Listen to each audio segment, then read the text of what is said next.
Invitée spéciale de Femme Actuelle cette semaine, Marianne James s'est livrée en toute franchise à des confidences sur son poids. Chanteuse lyrique, professeure de chant, jurée reconnue de la nouvelle star pendant plusieurs années puis de la France a un incroyable talent depuis 2018.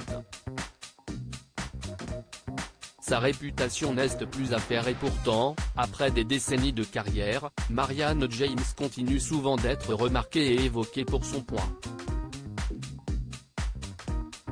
Mais de cette caractéristique physique ainsi que de ce chiffre, la musicienne ne fait ni un secret, ni un tabou.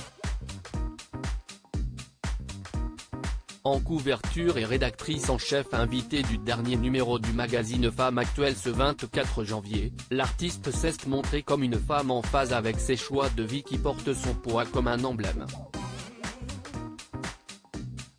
Mettez bien mon poids dans une interview fleuve, elle s'est livrée sur le caractère symbolique de cette apparition médiatique, je suis tellement contente de cette aventure.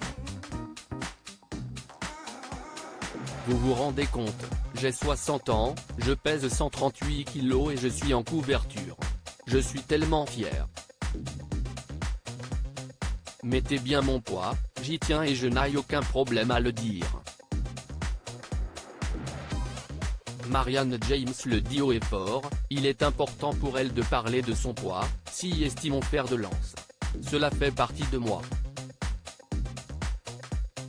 Mais, vous savez, le surpoids engendre un déficit d'image.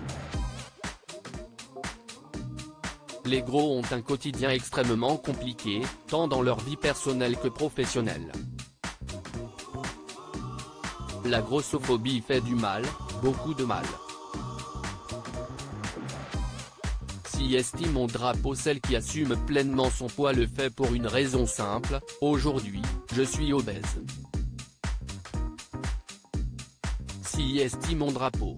Je ne peux pas avancer sans, donc autant l'assumer. Je me réjouis de constater qu'en l'assumant, j'aide les autres. Vous n'imaginez pas le nombre de personnes grosses, hommes ou femmes de tous âges qui viennent me voir pour me dire merci. Merci de ce que vous faites pour nous. Marianne James revendique donc même un statut de représentante des gens en surpoids, image qu'on lui donne parfois, non seulement ça ne me pose aucun problème, mais parler au nom des personnes grosses est voulu et recherché. Je le fais spontanément et avec plaisir. Selon elle, la seule solution pour limiter la grossophobie serait de créer des lois qui imposent des quotas dans le secteur de l'embauche.